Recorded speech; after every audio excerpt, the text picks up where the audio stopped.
नमस्कार प्यारे बच्चों, जय हिंद। मैं परिहार सर आप सभी का मेरे इस YouTube channel primary digital study में स्वागत है। प्यारे बच्चों, आज के इस वीडियो में हम कक्षा दूसरी की भाषा भारती का पाठ 3 सीखने जा रहे हैं और इस पाठ का नाम है बिना पूंछ का हाथी। आप सभी को कक्षा दूसरी की हिंदी की पुस्तक ओपन करना है और स्क्रीन पर आप जो पेज देख रहे हैं पाठ 3 का, इसको आपको निकाल लेना है। तो बिना देर किए हुए हम वीडियो की शुरुआत करते हैं और इस पाठ को हम पढ़ना प्रारंभ करते हैं।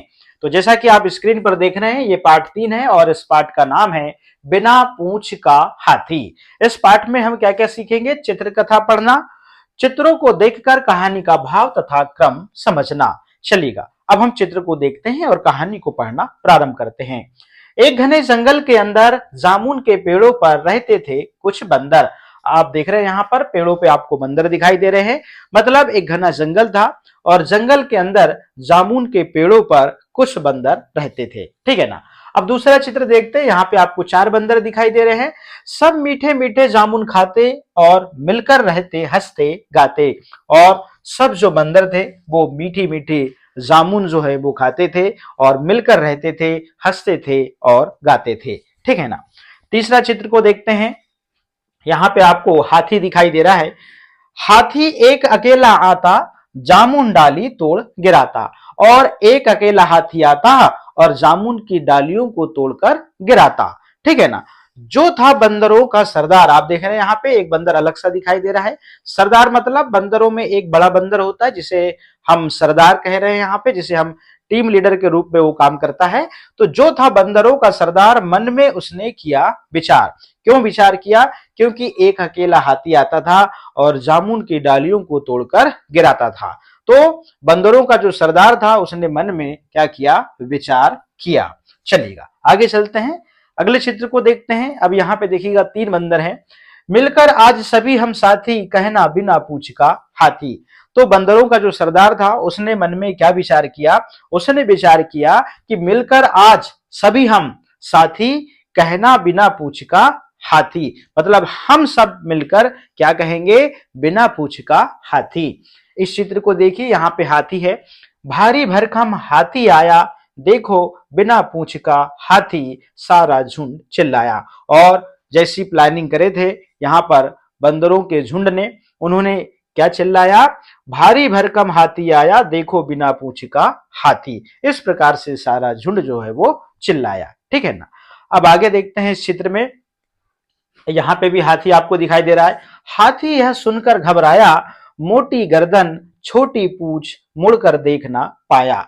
अब जैसे उसे बिना पूंछ का हाथी बंदरों ने कहा, पूरे झुंड ने चिल्लाया, तो हाथी जो है अपनी पूंछ को देखने लगा।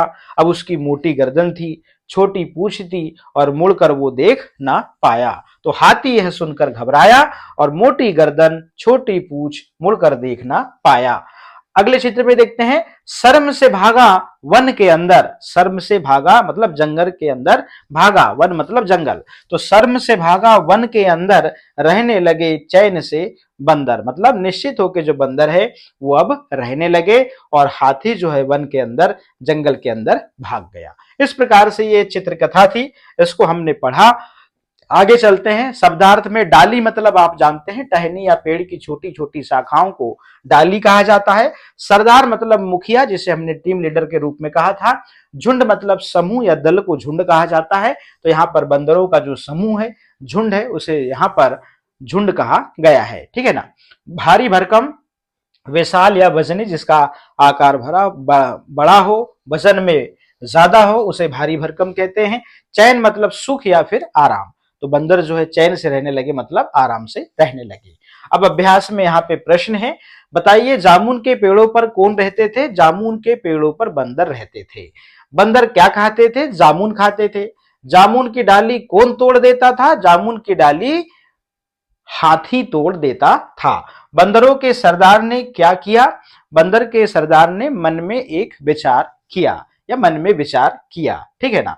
अगर आप बंदरों की जगह होते तो क्या करते? हम भी वैसा ही करते, उसको भगाने की कोई ना कोई योजना बनाते। इस प्रकार से इन प्रश्नों को आपको बोल के बताना है, ये मौखिक प्रश्न है। ठीक है ना। आगे चलते हैं। अब यहाँ पे इन प्रश्नों के उत्तर आपको लिखना होगा।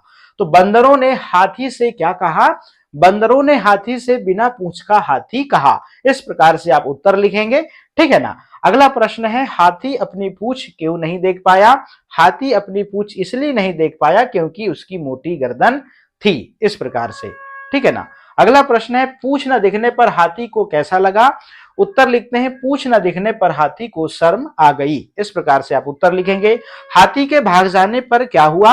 हाथी के भाग जाने पर बंदर चैन से रहने लगे। इस प्रकार से आप इस प्रश्न का उत्तर लिखेंगे। अब हम चलते हैं अगले पेज में। वाक्य पढ़कर उसके सामने सही या गलत लिखिए। बंदर आम के पेड़ पर रहते थे, गलत। हाथी का आकार भारी भरकम था, सही। हाथी की पूंछ छोटी थी, बिल्कुल सही। बंदरों ने कहा पूंछ वाला हाथी, गलत, बिना पूंछ वाला कहा।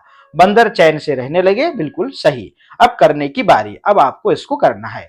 इसी तरह मगर और बंदर की कहानी सुनिए और कक्षा में सुनाइए। आपको कक्षा में सुनाना है। इस कविता को याद कीजिए, हाथी क्या खाता है पता कीजिए। चलिएगा, ये छोटी सी एक कविता है। धमक धमक आता हाथी, धमक धमक जाता हाथी, सूपा जैसे उसके कान, बड़ी निराली उसकी शान, गन्ना पत्ती खाता है, अपनी सूंड हिलाता है।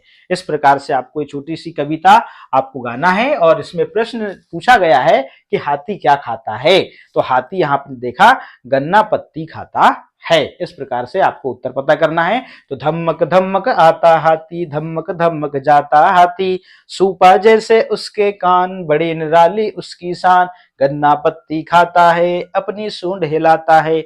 इस प्रकार से छोटी सी कविता है, आपको भी ऐसे ही गाना है। अब यहाँ पे चित्रों का सही क्रम लिखिए। ये जो चित्र है ये तीसरे नंबर पे आया था, ये पहले नंबर पे था, ठीक है ना। आपको पीछे कहानी देखना है। और ये दूसरे नंबर का चित्र है, ये पांचवें नंबर का चित्र है, और ये सातवें नंबर का, ये चौथे नंबर का, और आप देख रहे हैं यहाँ पर ये छठवें नंबर का चित्र है, और ये आठवें नंबर का चित्र है। इस प्रकार से आपको यहाँ पे क्रम लिखना है। तो प्यारे बच्चों, इस वीडियो के माध्यम से हमने कक्षा दूसरी की भाषा भारती का पाठ 3 जो है वो कंप्लीट कर लिया है। आज के इस वीडियो में इतना ही। फिर मिलेंगे हम नेक्स्ट वीडियो में नेक्स्ट चैप्टर के साथ में। आप सभी का बहुत बहुत धन्यवाद।